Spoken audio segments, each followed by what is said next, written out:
Check, check. Oh, there we go. That's me. That's me.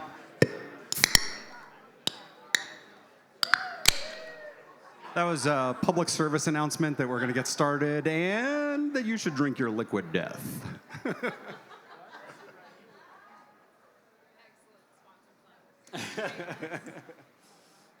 Excellent.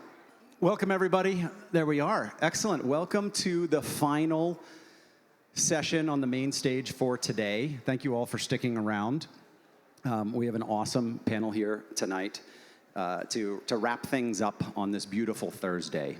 And just to get things out of the way, I broke it playing with my daughter in the park, and I will be okay. There were no bears, unfortunately, or maybe fortunately, but there you have it. So first and foremost, Denver Startup Week, woo, is awesome. It is the world's largest free startup conference. And the reason it's free is because of these amazing people. Do we have any sponsors here right now? That is all right. We love you in absentia. So if you meet a sponsor, find a sponsor, tell them thank you, because we could not do Denver Startup Week without all of their support. So thank you, everybody, including Liquid Death. I'm not sure if I'm getting prompted to do that or if that's a selfie. So today, let's get right to the panel, though. Today, we're going to talk about fundraising and running a fundraising process. And I wanted to bring together the founder perspective from Sam, the accelerator perspective from Malta, who teaches fundraising as part of their course, and then the VC perspective. We'll do a round of introductions here, but before we do that, I'd love to take a quick straw poll. How many people are in the audience are founders? Hands up, keep them up. Woo! Woo! All right, thank you for your hard work. Well, keep your hands up. Founders, how many of you are fundraising or considering fundraising? Okay, there you go. All right. How many are considering fundraising $5 million or less? Okay. All right. Or less. Yeah. Okay. How about 2 million or less? All right. How about 1 million or less? $500,000 or less? All right. Who hates when panelists do straw polls? Yes, in the back always. All right, so let's kick it off. That was great. Thank you. Love it. Love that that you all shared that. My name is Rich Malloy. I'm the managing partner at Springtime Ventures. We're a seed stage fund based in Colorado, investing nationally. We're investing out of our second fund. We invest in fintech and insurtech, logistics and supply chain, and healthcare. And I'm also the host of a podcast called The VC Minute, quick advice to help startup founders fundraise better. Each episode is about 2 minutes long, and so it is really, truly intended to be just a quick hit with advice. I've interviewed dozens of founders for this. The first season is sort of the evergreen content, but then after that, I started interviewing founders, and so I've had a lot of conversations with founders all about fundraising. Sam. Hey. Hi. How's it going? Awesome, now that I'm up here with you two. I'm Sam. I'm the CEO and co-founder of BiteWell. We are a health tech startup in the food as medicine space. And we just raised a $4 million priced seed in the spring. Woo, congrats. All right. Oh, thanks. Malta. All right. Well, hey, everybody. My name is Malta. Yes, pronounced like the country, just spelled a little bit differently. Probably one of the few Maltas in the country, or in the state of Colorado here. I swear it's a common name in Denmark, where I come from. But I am the managing director for Techstars Boulder. I've been with Techstars since 2019 and have since backed over 83 companies through my accelerator specifically. For those of you who don't know Techstars, we are the world's most active pre-seed investor, investing typically at the earliest stage. But a large part of the job that I do is ensuring that founders who come through the Techstars accelerators that I work on are set up for success as they go hit the fundraising path.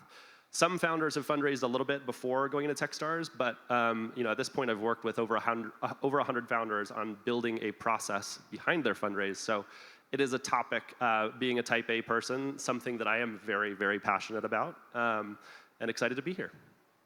Awesome. Well, let's jump into it. What does a fundraising process mean to you?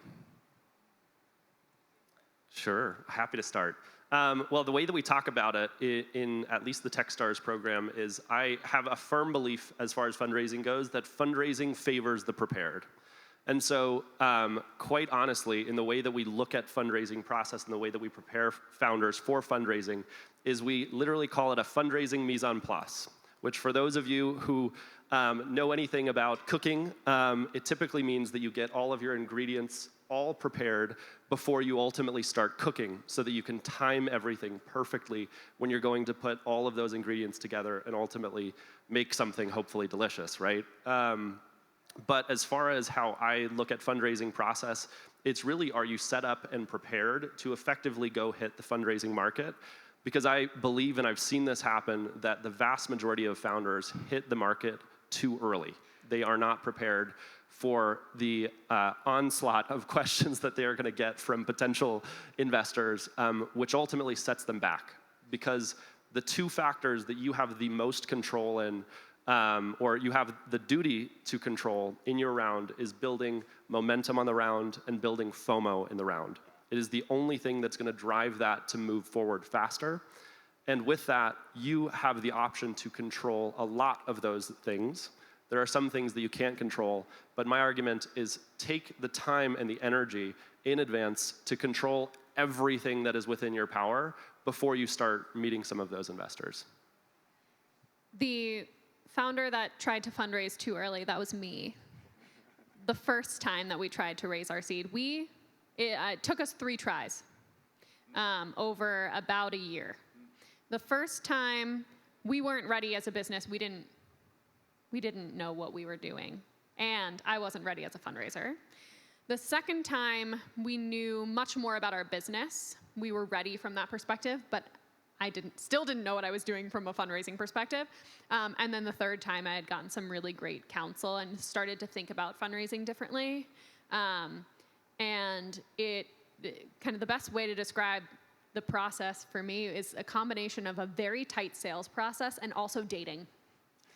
And if you marry those two things together, that's kind of what a fundraising process feels like. And the third time around felt so much different than the first 2 times because our story was tight in terms of what the business is, what were our key metrics, what were we going to use the funding for, how did we know that that was going to take us that long, the variety of things that you need to know. And our process was tight, like scarily premeditated tight. What does scarily premeditated tight mean? Give us details. Happy to. So we worked backward from the outcome that we wanted. So we knew that we wanted to raise about $4 million. To raise $4 million, we decided that we wanted to go out and say that we were raising 3. Yes. And get a lot of interest in the round and oversubscribe it to 4. We also knew that we wanted a particular valuation on the round or valuation range. That was not the most important thing to me, but I wanted some negotiating power and leverage. And so our goal was to get 3 term sheets, to give ourselves the appropriate amount of leverage to get the outcome that we were looking for. And so to get those 3 term sheets, I knew that I needed to have, however many conversations and however many conversations beforehand that led to how many investors did I need to bring in at the top of the funnel. And then I had broken down investors into people that I had spoken with before in the first 2 versions of this fundraising, which actually they were the harder ones to talk to because they had heard 2 versions of the story that weren't quite it. And so there was a big resell that needed to happen there. And then people who had never heard the story before. And I had similar in the same way that you do in a sales funnel cycle, I had a projected conversion ratio for each of those 2 subsets of groups at different points in the fundraising process. And so I knew just by math how many people that I was going to need to meet with to achieve my goal. How many? 400? 319. 319. 319. Yeah. Yeah. Yeah, that's on the low mid-range from what I've heard from founders. Yeah. I just want to chime in with a comment on the maniacal like scary process around the fundraising. Honestly, some of the founders that I see that do this best, and also investors, who are also going on in fundraising, they are so maniacal about the story that they're telling that they have everything practiced down to the literal joke that they're going to start the conversation with. That's right. Because they've A/B tested what helps people lower their guard, lean into a conversation, and as they tell their pitch, they've tested it enough times that they know precisely which questions those investors are going to ask next. And so if they get a new question, they will add that to a question bank that they will eventually refer to and literally practice all of the answers to potential objections that they have for investing. And it seems a little crazy, but truly the ones who sort of adopt this methodology tend to drive higher conversion because they are just so serious about controlling everything within their power. Yeah, I can attest to that. I had my 30-minute intro meeting blocked into 1-minute increments, and then different variations of what that would look like depending on what questions I got. So yes. It's kind of a joke that VCs all ask the same questions, right? And in fact, when a founder says, when I ask a question to a founder and they go, huh, I think, yes, all right. I asked a question that they haven't heard before, or maybe they've scripted that pause. Or maybe they've scripted the huh. Oh, no. They probably have. Walter's just nodding. Yeah. So let's talk about that prep work before outreach. Do you have what can you share? Checklist, documents, materials, CRM? Where would you like to begin with that prep? Me? Okay. I had to learn this through trial and error, so it's probably not perfect. We started with a deck, and that's... Some people say do that, and some people say don't. There are different views. For me, it made sense because I'm a story person. I went to acting school. I'm like story is my language. And so we started with the deck, and we perfected the deck and the different versions of the deck for the different types of investors. So we had 3 versions of our intro deck. One for, because we sit at the intersection of healthcare and food, we had one for healthcare investors, one for food tech investors, and one generalist that were mostly the same but had some variations, most in story. Once we had the deck in a place that we felt, or that I felt somewhat comfortable, then I pitched friendlies and friends. Even people who knew nothing about startups or VC, or like my sister's friend. I pitched my sister's friend because I just wanted to make sure that the story made sense and was coming through. So that was the first thing that I did. And then I built out my data room because I knew what most people would be looking for, and I also wanted to control what I was opening up to people at different points in the process. And so I had 2 data rooms. I had one for a little bit earlier on in the process, and then one for later on in the process. And I also built out the skeleton structure for every single one of my first of the month updates that I knew I was going to send out throughout the fundraising process. I think the monthly update is such an important tool that gets some talk, but a lot of people will skip it because they'll be like, I don't have anything to talk about this month, I'm going to skip it. The monthly update that we sent out is one of the reasons that our lead investor led our round, because we had met them a year prior and we were so regular about sending them systematically and keeping them along for the journey of how the business grew and evolved. That was one of the reasons that they decided to lead our round. So it was that set of things: the deck, the monthly update skeleton, and the data room. And I'm just going to highlight that that's 3 decks, 2 data rooms, That's correct. and monthly updates for a year. That's right. Yeah. So some work. And as far as the data room goes, we often get questions from founders on like what actually goes in the data room.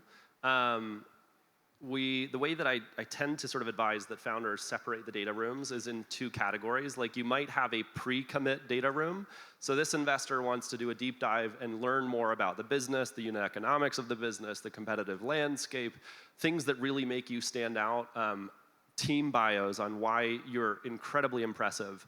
All of these sorts of things will land in what we tend to bucket into a pre-commit data room. So this is something that investors, before they've committed to investing, they can learn more about you and your business without you also like truly opening the hood and having all of the legal documentation in there, which is going to be required if you're really going down the line with an investor as well.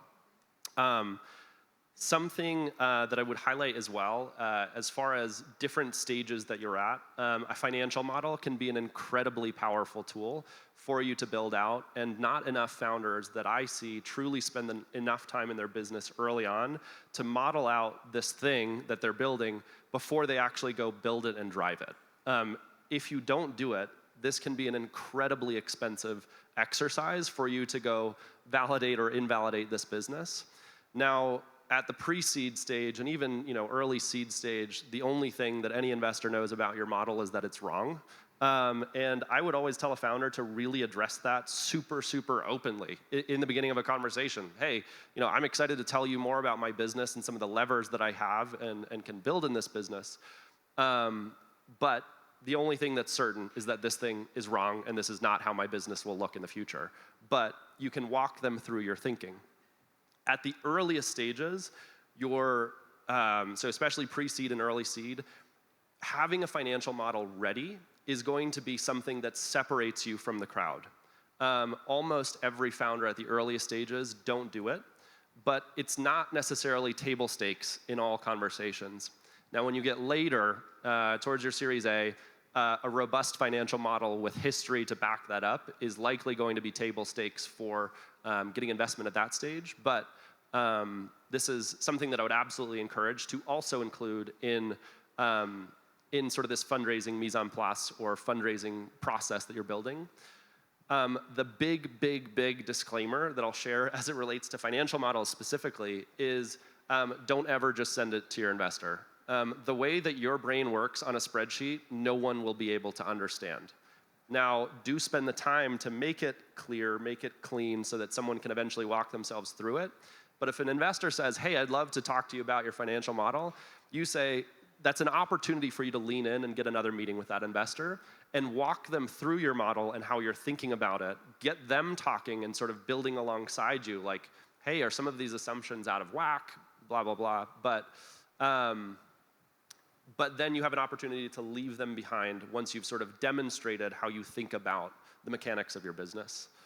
I'm going to jump in on the financial model piece and editorialize from the VC perspective here, right? But to underscore Malta's point, right? The thing that we know about your financial model is that it's wrong, and that's okay, right? And this is about understanding how you think about the business, right? As Malta said, what are the levers that you're going to use there that you think that you're going to use in order to scale your business, grow your business? Who are you hiring? Are you looking to hire a VP of sales right out of the gate before you have AEs? Well, that's something we should talk about. How do you think that your cost of acquisition is going to go over time? How are you thinking about your lifetime value? These are all things we're just going to dig in on and just want to understand your thinking about the business. And there are two mistakes that one small and one big that we see from founders a lot. And the small one is, don't call your financial statements conservative. Everybody calls them conservative. Why are you showing me conservative financial statements? I'm a growth investor. I talked about this in episode 38, I think, of the VC Minute. And then the second one, and this is a great piece of advice from a founder who had just raised her Series A in the spring, who I interviewed a few months ago, Rachel McCrickard. And her initial financial model was actually conservative. And she put in numbers that she absolutely was totally 100% certain that she could hit. And she got a lot of pushback from investors very early on, like, well, this business isn't going anywhere. And so what you need to show is as she described it, the absolutely everything that could possibly go right goes right, and the stars align, and $1 million falls from out of the sky. That's the financial model that she built, and that was what she ended up fundraising on. Someone gave me a piece of advice that's like a little, I don't know. I think the advice is right, but the phrasing doesn't always feel great. That the most powerful tool that you have at your disposal as a founder is activating greed in the investor. Yeah. Because, and what you're talking about is exactly that. It's show me how big could be if I give my dollars to you. Because the economics of a fund, and you can talk about this much better than I can, but the economics of a fund is that you don't need to just like be a fine business. You need to be an amazing business. Amazing.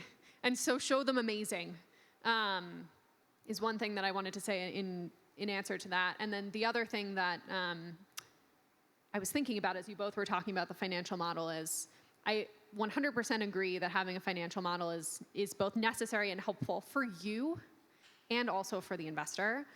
But it's not just for them. And I think one of the things that founders get wrong and that I got wrong the first 2 times that we tried to fundraise is I felt like I was in a weaker position than the investor because they have money and I need money. And so you have something I need, but also I have a great business and they need to invest in great businesses. And so in fact, it's much more a partnership of equals when done well. So building the financial model is for you. Sharing it with them and getting their perspective on that is for your relationship and really for understanding how that investor will partner with you and how their mind works and for them to understand how your mind works to see if there's synergy there. Because just like a good marriage or partnership, you can't force fit it. If you're not in sync with your investors, you'll have trouble down the road. So I wanted to underscore that as well. Awesome. Let's move on to CRMs. You need to use a CRM to track this stuff. If you're not tracking it, you're missing out. And I have 3 rules for a CRM. Number 1, you have a CRM. Number 2, you use the CRM. And number 3, the CRM doesn't break the bank. Beyond that, how would you go about setting up a CRM? What do you recommend? The first thing that I always recommend is along the lines of your advice there, right? Which is keep it simple. You don't need the CRM at the earliest stages with all the bells and whistles. At its core, a spreadsheet will work if you need it to work, but you need to be organized in terms of how you're capturing data that goes into that spreadsheet and how you're acting upon it. I'll just highlight a few tools that I love. Streak for Gmail is great. It's a super, super lightweight, free application for you to use at the earliest stages or with a small team. But your CRM, or oftentimes when I'm checking in with my founders on the health of their fundraise, the only thing that we're looking at is the CRM, which is I want to see how have you been tracking your outreach, how methodical have you been with your outreach, and how are you prioritizing who do you reach out to next?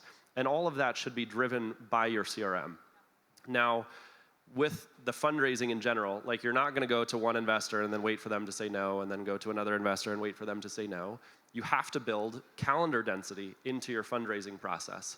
And the way that you do this effectively is through leveraging that CRM to help you prioritize, okay, I've got 15 sort of balls in the air with different investors. As soon as 1 or 2 of those balls drop out, my next job is to how do I replenish that bucket with someone else who's interested in my business and potentially move that down the line. Now, I mean, there's probably someone who's like a crazy person at managing relationships and can juggle 20 or 30 conversations at any given point. I am like definitely not that person. But overall, you're gonna find your sweet spot in terms of how many relationships can I sort of keep in motion to build momentum on this round. And your CRM is gonna be the driving force for that. So when I'm working with some of our founders, if I don't see that you have anywhere between 8 and 15 active investor conversations going, the only signal that I'm getting there is that your process has gotten looser because you're not effectively doing the cold outreach, asking for those warm introductions to constantly replenish that bucket and track next steps too. Because if you're active about tracking, hey, Rich asked me for a session to review my financial model, or so-and-so fund does their partner meetings on Tuesday. All of that can be tracked in your CRM so that you're constantly staying on top of the investor and the process that they run, and your CRM is going to be the source of truth for you on that. I agree. And my CRM for the last raise was an Excel spreadsheet. I'm now using HubSpot and have moved everything over there because we use that for our sales process, and so I can just like tack on. I think the other thing to include in the CRM, just as you would for a sales CRM, is what is your goal at each stage? Because the stage gates for every VC are by and large the same. And in each meeting, I had a goal. So intro meeting, my goal was to get that person, usually that junior person who I was speaking to become my BiteWell advocate. That was my goal. And each stage beyond that had a goal. And if you keep track of that, in addition to where people are at each stage, you'll also understand who's likely to fall out.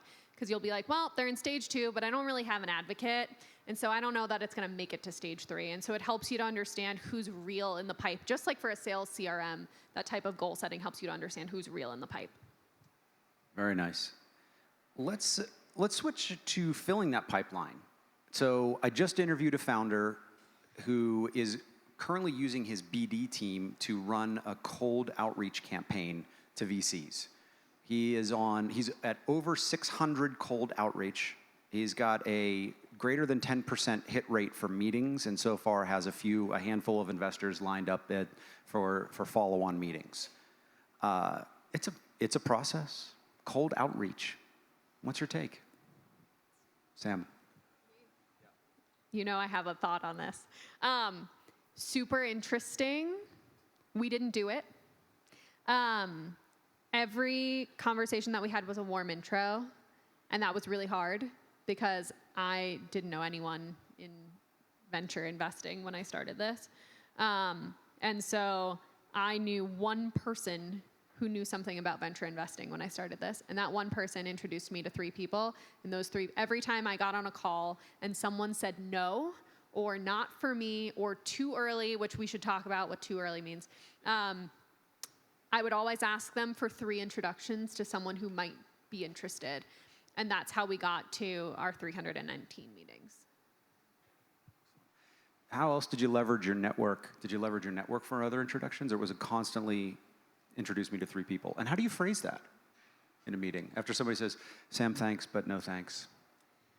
I'll answer both questions. We eventually, as we grew, we ended up having a pre-seed investor network and an advisor network. And yes, eventually we ended up tapping those networks and getting introductions in that way, which was great. One of the strongest networks that I found for warm introductions was other founders. Intros coming from another founder that a fund has invested in are a really, really, really great intro. So please make founder friends who believe in you. And I don't know, the conversations always went well. When, someone calls you and is like, hey, this just isn't for me, or I love what you're doing, but it's for XYZ reason, we're out. I think people get it. And so I would just say, hey, thank you, appreciate the time. I'd love to keep you in the loop on what we're doing. And does anyone come to mind who this deal might be a really good fit for? And usually people would say, yes. And then I would say that there are some investors that fall into a few different categories of who should you be taking warm outreach to? And one thing that you often hear is should you take a warm introduction from an investor who said no? And typically if Rich sent a company to me that he didn't invest in, I would usually be asking Rich, why didn't you invest in this company? It's interesting you're sending it to me. Now I think there's probably a category of investor, if you outright weren't a thesis fit too, absolutely go tackle that. But if you are dead in the thesis, dead in the check size, I don't know, I would maybe caution taking intros from that investor, just in the case that, it can poison the well for the next investor if they share a perspective or something that came up in that conversation. But I will echo, founder-to-founder intros are the absolute best kind that you can get. And so sort of bringing it back to the CRM point, right, is that it's going to be funds on that CRM, but more importantly, there are people that should be on that list. And knowing who those people have worked with or potential introductions that you can get to those people, the number one thing that tends to be missing on some of these lists for the outreach is who can introduce me to these funds. And so this is why I will double down on the keeping it super simple. That's why Google or Google Docs or an Excel spreadsheet is the best for this, because you can collaborate. And it's the only way that you're going to get that investor list. You might see that they have another connection in there, or you might have an advisor or another founder friend who would be willing to collaborate with you on the list and tee up a lot of those intros for you. Excellent. We're about the halfway mark here. We got a lot that we could still cover. What about, let's move down the path here to getting investors in the pool. Right? So my cornerstone analogy for the VC Minute is the pool party. That nobody wants to be the first one in the pool, so everybody's milling around the edge of the pool, wondering, hey, are you going to get in? I'll get in if you get in. Nobody wants to be the first one in the pool, because if I jump in the pool and nobody else jumps in after me, now I'm soaking wet and I look like a fool. That's called FOLS, fear of looking stupid. It's the opposite of FOMO. So now you have all these people wandering around and you're trying to generate some FOMO. How do you get that first person in the pool? This is so hard. It's the hardest part, I think. For sure. Well, there are two hard parts: starting, and then getting the first person to. By in the pool, I assume you mean to put a term sheet down or to commit. To commit. Yeah. Say I'm in. Yeah, it becomes this delicate dance, this really delicate dance, where you have a bunch of people who are about to come in, but you don't want to tell any of, at least from my perspective, you don't want to tell any of them who the other ones are. But you want to allude to the fact that there are others and that they're close. And that if this person doesn't put the term sheet down, they may miss out because you have XYZ number of follow-ons that oversubscribe your round by X person, whatever. And you have to walk this really fine line of it's got to be true. True. And maybe it doesn't. I'm sure there are people who do this where it's not true. But for me, it's got to be true, or at least 90% true. And it has to be believable, and it will be believable if it's true. And when we got to the end of the raise and we were getting to that moment, that multiple term sheets moment, I was on the phone with these guys every day, usually multiple times a day, answering questions, being like, all right, what's up? How can I help you get this over the line? Because at this point, going back to the CRM, I had a partner on the other side. So we were now a team. We were now a team trying to convince the rest of the investment committee or whoever was making the decision that this was the right decision to make. And so we were talking multiple times a day to try to get that over the line. And then once you get the first one, then you go back to the others who are also really close at the edge of the pool, and you're like, I got one in and I need to make a decision in the next however many hours. What do you got for me? How close are you? And then people start to jump in. I love that answer.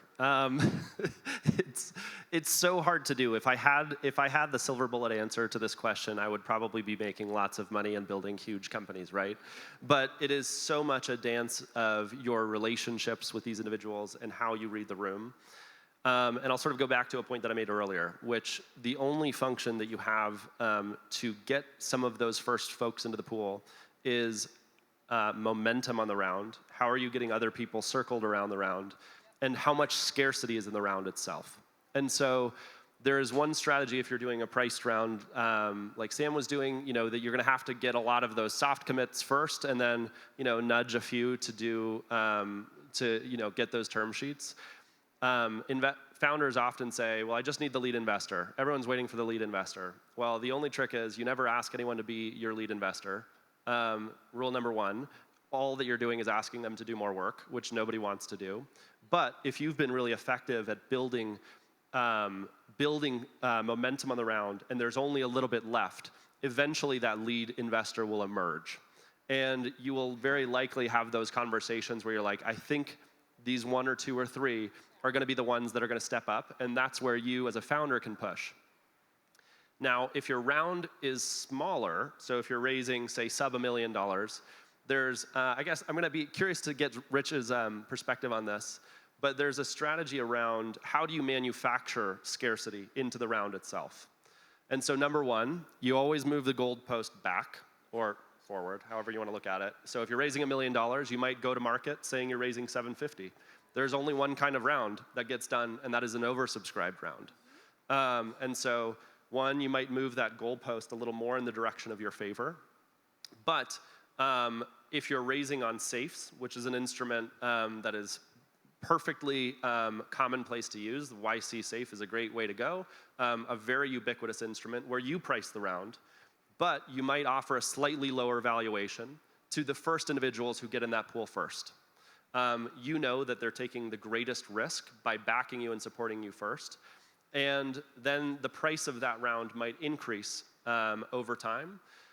There's a lot of nuances with this approach, and so startuphacks.vc is a great blog post that talks a lot about how to execute this sort of tranched fundraise approach. But there are a few different tactics that you can do to incentivize some of those folks to get into the pool first. Especially for the smaller rounds, I would almost invert the types of checks that you're looking for first, which means that you're going to go for ideally smaller checks first, individuals who have probably the power and the ability to move quicker on your round, writing small angel checks into the round, even if it's a 10, 15, 25K check, before you start trying to go land some of those big rocks. Because ultimately, if you've built strong momentum with a lot of those small checks, and then you're finally going and starting to talk to some of the VCs who can write you that larger check, they know that their check is going to end and oversubscribe the round. You've already de-risked everything else, because hopefully you've both committed and collected on the capital that's gotten into the business up until that point. Yeah, that's how I would push. So this is where the CRM comes back into play. So you have a CRM, you have people categorized, you know what their target check size is, and you can go to the next investor and say, we are raising $750,000. Agree, you always want to undershoot for your target, as Sam shows that she did, and it worked. Almost all funders do that, or founders do that. We're raising $750,000, and we have 200,000 firm commits, and we've got another 500,000 soft circled. I think the majority of that is going to come in. Right? All you're doing is adding up the people that are in your stages, in your CRM, and you're just aggregating all of those checks. Now, instead of saying, I've got, we've got 200K, and we're looking to raise $1 million, you're 20% of the way there. I've got all the time in the world to sit back and wait, right? But you've got 200K, you're raising 750, you've got another 500,000 soft circled, we're in advanced conversations with 3 other funds. Okay, now I have to lean in. Now I need to move my process forward and make sure that I'm on top of that. I have 2 questions for you. All right. The first question is, I imagine but do you care that we're all full of it? That we're all like, oh, we're raising $3 million. No, you're not. You're raising 4. Like, oh, we've got an 80% commit. No, you don't. Do you care? Also, the fact that 3 million is such a conveniently round number. So round and easy. And that's exactly how much I need to do exactly these things that are going to get me here. Do you care? Well, first, I do care that it is a specific number, right? So if you say we're raising between 3 and 5 million. Well, which is it? Are you raising 3 million or 5 million? Right? That's a pretty big difference, right? So I do care that's a number. I would like that it gets oversubscribed and that I get to keep my allocation. Because if I write a 600K check, I want to put my 600K in. I've been cut before. It's not fun. But and when somebody tells me that they have 500,000 soft circled, I usually take that number and divide it by either 2 or by 3. And that's my back of the napkin math for soft circle. How do you decide if it's a 2 or a 3? Depends on the founder. Person to person? Person to person. Person to person. Do I trust Sam? What do you think? Is Sam trustworthy? Yes. Thank you. That's my grandma in the front row.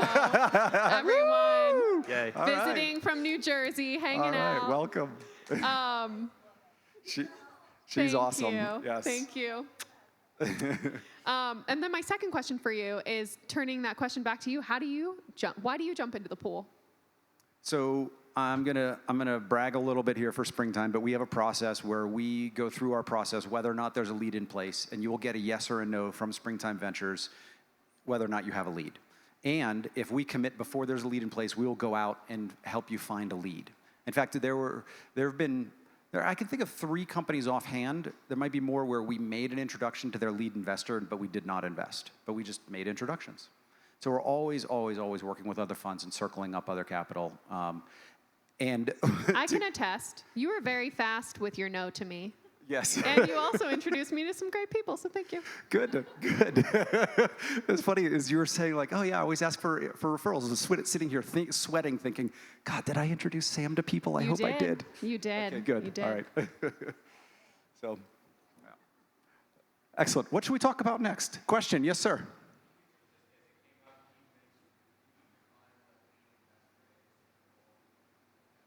Can we define what a lead investor is? Absolutely. And what?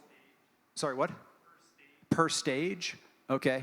I don't think lead investor changes per stage, or the definition does. But so a lead investor is, I'll give my definition. You guys can correct nuance, please. But is the investor who is going to write the largest check and going to issue the term sheet. And the term sheet has the details of the financing. It's this type of an instrument.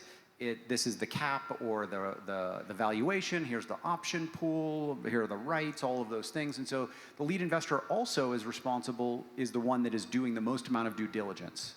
And so being a lead investor is a lot of work. There's a lot that needs to go into it, back and forth with legal and digging in on all of your employee agreements and all of your company histories and legal documents and incorporation and all of this stuff. And so most investors don't lead because it's a lot of work. And so most investors just say, oh, great, let me know when you have a lead. And that's that. It's everyone's favorite thing to hear. Who's heard that? Okay, medium around the room. Get out there, people. Talk to more investors. I have a question for you about this topic that I've never understood, but I feel like maybe you would know. I hear people say that they have or are looking for a lead investor when they're raising on a safe, and I've never totally understood that. That's not necessary, right? With RUVs, it is angeless RUVs. Okay. If you're raising a round on safes, my belief is that you don't need a lead investor.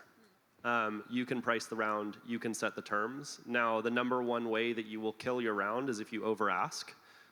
So don't over-ask. Make sure that you've sort of done the back of the napkin math, done the pro forma cap table on how that will play out when ultimately you do go raise a price. Define over-ask. Over-ask means that you're raising on a higher valuation than what your company merits.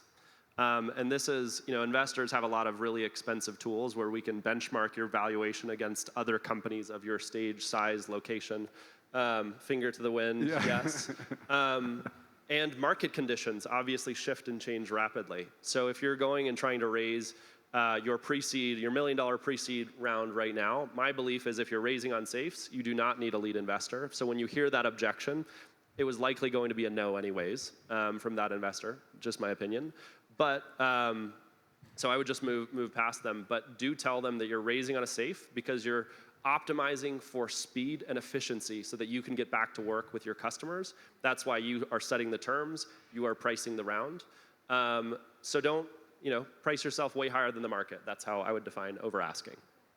I think with that, you need to have one investor that loves you, that can be a reference investor. If you could get a reference investor, if you don't have a lead, then you're setting the terms, and then you say, hey, listen, go talk to Rich at springtime. He's all in on this, and you know that Rich is going to pick up the phone and talk up your startup. Rich, will you invest on safes? Oh yeah, definitely. Yeah, I mean we don't normally lead, so we don't have a preference because we're not writing the terms. But yeah, we'll invest safes, convertible notes, and priced equity. Yes, question. What does it mean when an investor says you're too early? I have an answer for this. I can't remember the episode number, but I have a VC Minute podcast about this. I'll give my answer, and then you guys go down the line. If an investor says you're too early, you haven't fully sold them on your vision. They're not bought in. They can't see the future that you're bringing. I'm drawing a blank on his name, but there's a great quote. I love to attribute people, but this is in the episode, but there's a great investor quote that says, a great founder is a time traveler. They come from the future to tell you what the world is like with their product at full scale. when you're pre-revenue, when you're pre-product or early product, lean into that vision. Get those investors bought in. They won't care what stage you're at if they're bought into your vision. I agree in principle, and I'm going to add some other stuff. So yes, it means for whatever reason, they aren't sold. They're not sold. And at the earliest stages, I think there are really only a couple of things. You tell me if you agree. Only a couple things that investors are investing in. You, your problem space, like the industry, the size of the opportunity, and it better be big. And then there's like a flavor. So as you kind of move from pre-seed to seed, conviction in your go-to-market strategy, I think, becomes more important. Like, do we believe that you can actually do this in the way that you've said? And when we heard you're too early, second time of trying to raise the seed, when I dug into that, when you hear that, ask questions. And when I asked questions, what I learned is that people didn't believe in our go-to-market motion. And they were right. Like, that feedback helped me to reconfigure our go-to-market motion to something that actually worked, and worked scalably and worked efficiently. So I think it's that. I don't know that I have much new to add on that particular topic. The too early conversation is one that comes up very, very often, and is often an objective that gets wiped off of the table as soon as you've built momentum and scarcity on the round. So, you might have an investor who at one point tells you too early. Hopefully you've got some rocking company updates where you're updating them on your traction over time and signaling, hey, there's momentum building on this round. If it's someone who, might be a little bit cautious, you never know, they might come back if you are effectively building momentum on that round, because as Rich mentioned earlier, there's like the joke of investors have two emotions, fear and greed, right? You don't want to miss out, and you want to make a lot of money. I think there might be one caveat. You tell me what you think. The one caveat might be if you're purposefully targeting investors for your next round in your current round. Like in our seed, this was again like I'm like Taylor Swift level masterminding over here. In our seed, we purposefully spoke to 10 Series A investors who invest at the Series A and after, because we wanted them to know us early and build relationship. And so when we got pretty far. Like, we would do the intro call, then we'd go to partner meeting, we'd get questions back and forth, and I knew they were actually interested. And when they called me and said, hey, it's just like, we can't go outside of our scope for this, but we want to stay with you, I read that differently. But maybe I'm naive. I don't know. I love that. I love that. Purposely inviting Series A investors, knowing that you're too early, into this round. And it was in the third round of fundraising. It was the third time, yeah. When you knew what you were doing. Yeah. Yeah. Somewhat. Okay. Yes, sir, in the back. Yeah, question. How does the selection process work for who gets the one board seat per round? Is it the lead investor? Is it just whoever is the most strategic investor? Curious what your thoughts are. Next week on the VC Minute, sorry that I'm shamelessly plugging. Are you tired of my plug? So shameless. I love it. Next week is Matt Blumberg. He is the guest, and he authored the book Startup Boards. I think co-authored it. Startup Boards. It's a great book. But your board should be you as a founder. It should be your lead investor, and then one independent. And I'll tell you, founders, never, ever lose control of your board, ever. And so that's where that independent comes in. And so that independent should be somebody that you find, that you bring to the table. It shouldn't be your investors, sisters, cousins, brothers, best friend, right? Somebody that you bring to the table that you can source through your network. And then Matt Blumberg's rule, he calls it the rule of ones. For every one new investor that you add to your board, add one more independent, so that there's always a balance between investor and independent.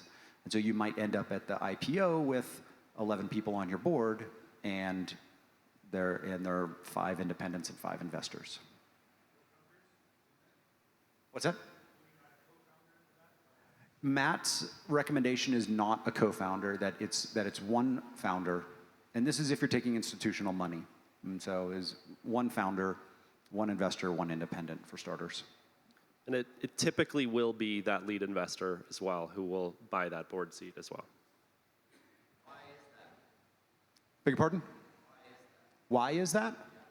Well, I am about to take my investors' money and put it into your company, and I'm going to put a significant chunk into that. Like, I want to be sure that, you know, you're doing the things that you say you do.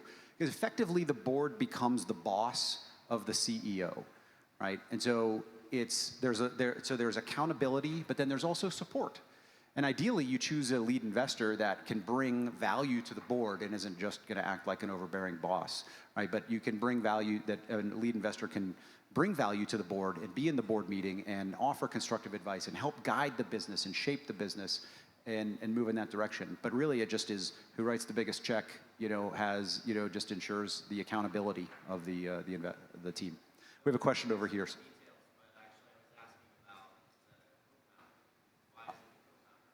I'm sorry, I can't hear you.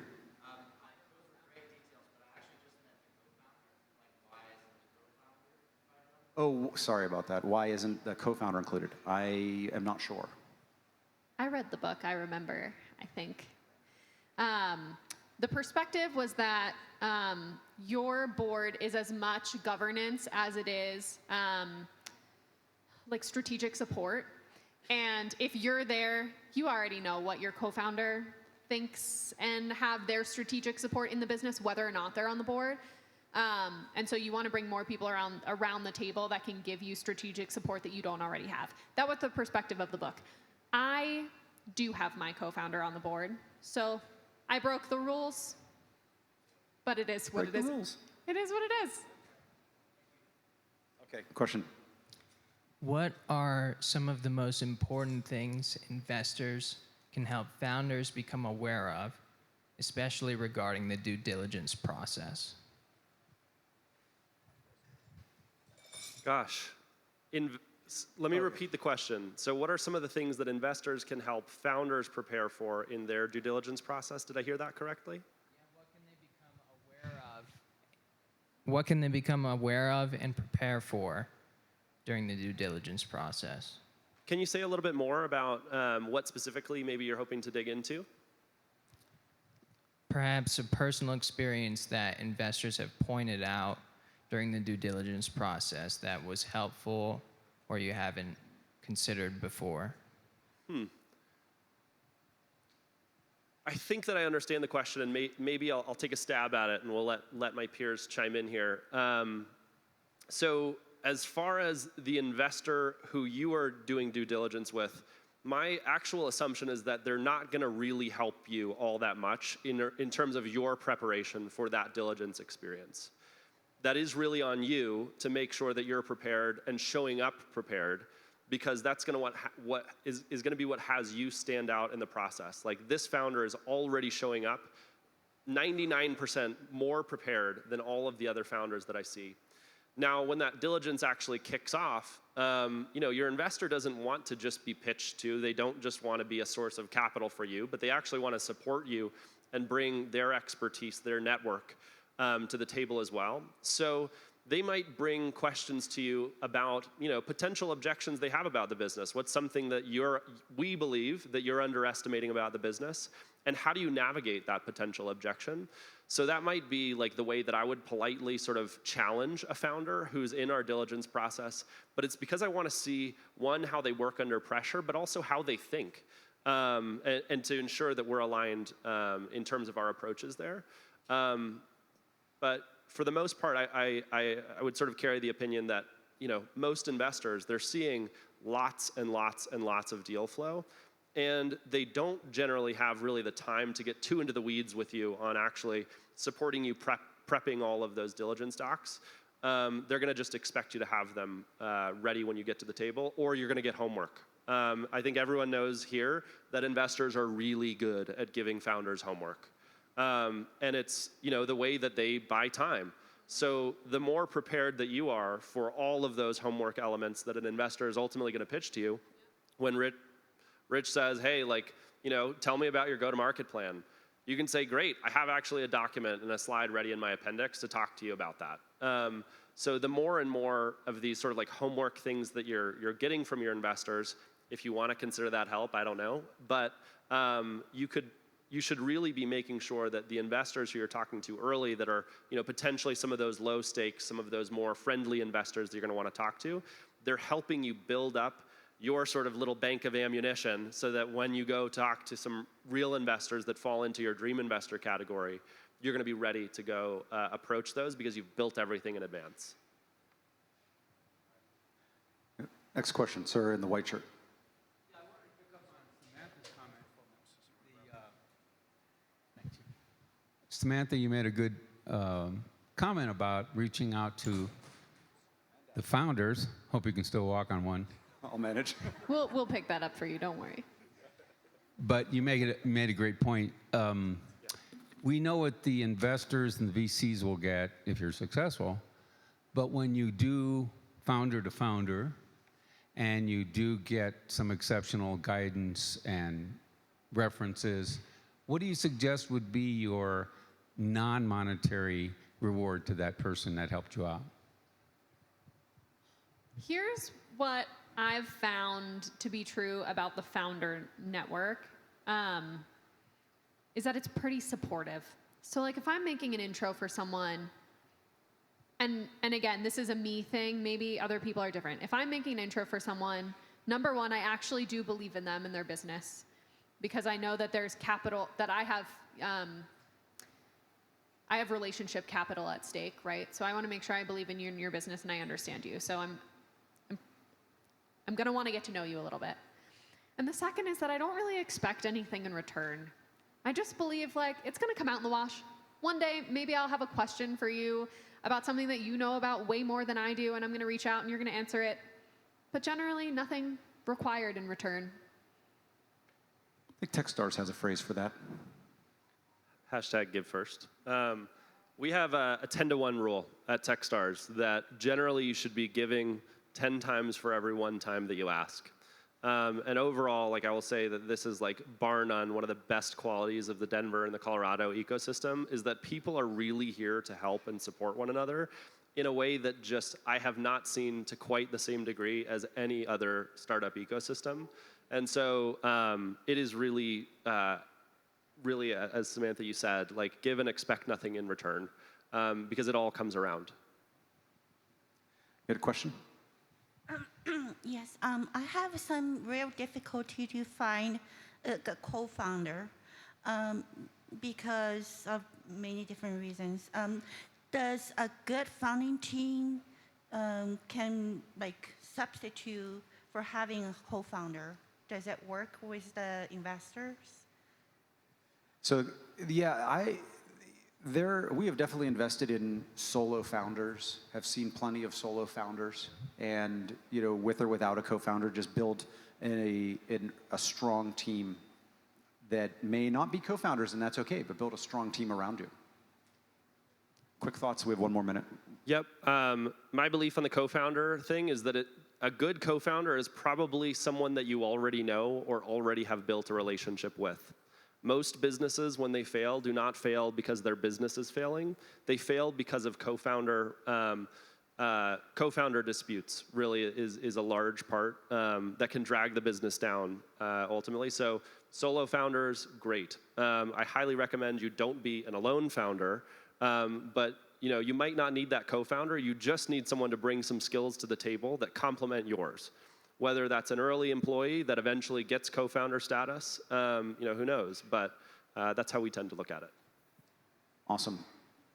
With the last minute that we have, okay, quick question.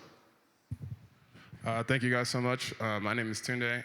Have a background in finance. Was an early employee at Republic, and most recently was a GM at Launch House. Shamelessly, am looking for a job. If anyone's looking for an associate or a strategic operations manager.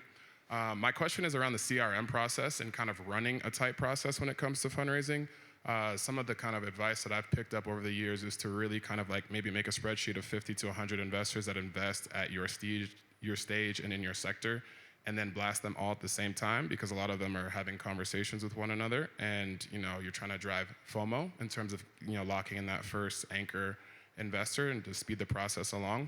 But I was wondering if you guys could talk about a little bit more of like actual tangible strategy around really kind of trying to drive that FOMO or accelerating that process when it comes to CRM management.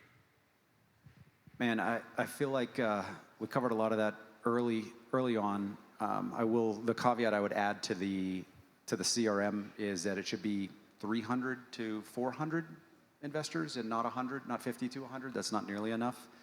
Last thoughts on FOMO? Yeah, the one thing, this isn't necessarily FOMO related, but it's related to how you blast that outreach that's ultimately going to build that calendar density. Please don't ever fall into this category of doing lazy outreach. It is so easy to scrape those lists of investors, get the emails, and send an email that's 500 words with literally no signal that you even know who's on the receiving end of that. And take the time to not do 50 a day, but do 10 to 15 that are hyper customized. When you reach out to Rich, tell him what you loved in his podcast that he mentioned, and then jump into the business. All you just signaled to Rich is, wow, this person took the 20 minutes to craft something thoughtful and intentional that went out to me. He's much more likely to take that message versus, hey, we're building yada yada, and here's a link to my deck, are you interested? Probably get 40 of those a day. How do you all feel about the surround sound stalking? So like an email and also a Twitter DM and also a LinkedIn DM. How do you feel about that? Do you hate it or do you like it? My partner usually marks cold outreach as spam. I respond to everybody. I have my own mail merge, actually, and I just respond to everybody and say, no thanks, and here's a list of resources for you. I love the hustle. Like overall, if someone is catching me at multiple different angles and staying at the top of my inbox, it just shows me how you work and how you're ultimately going to go sell as well. So I tend to look at it as a positive signal. I use Superhuman for email. My inbox is always trashed, sorry. I do my best to get back to everybody, but the ones who remind or are constantly reminding me that they're there and that they're doing awesome stuff, those are the ones that tend to sort of impress me through the process. Okay, we got to wrap here. Malta, how can we support you and Techstars Boulder? And when do applications open again? Applications are open right now. So if you want to apply to Techstars Boulder, you can do so today. Go to techstars.com. There is a whole list of all of our programs that have open applications. Our next program is going to be starting in March of 2024. The only other way that you can help me is if you have started a company update, which I hope everyone here is going to do if you have not done so already, is add us to those updates. We want to see how things progress. If you're going to apply to Techstars, please add me to the updates. I'm going to get a point-in-time data from you when you submit that application. So why wouldn't you spend the time to give me 4 or 5 more updates along the way when ultimately we make our decision on who's in? Lines, not dots. Sam, how can we support you? 2 ways. Number 1, we are hiring. So if you are a supremely talented data engineer or back-end developer, please apply on LinkedIn and send me a DM so that I know that you were here and heard me. And I'll pop you to the top of the stack, I promise. And second, I didn't really talk much about what we do, but we are part of a comprehensive employee benefits program. And so you, as an employee, can get access to our Food as Medicine platform. We call it a digital food pharmacy. Let your imagination run wild with what that means through your health plan. So if you have an employer who has great benefits, please send them our way. Now is a great time to make benefits decisions and get healthy food added to your benefits package. Thank you. Wonderful. Thank you, everybody. My shameless plug is again for the VC Minute. Thank you, everybody, for coming out tonight. Thank you for the Denver Startup Week staff, and thank you to Sam and Malta. Thank you. Thank you.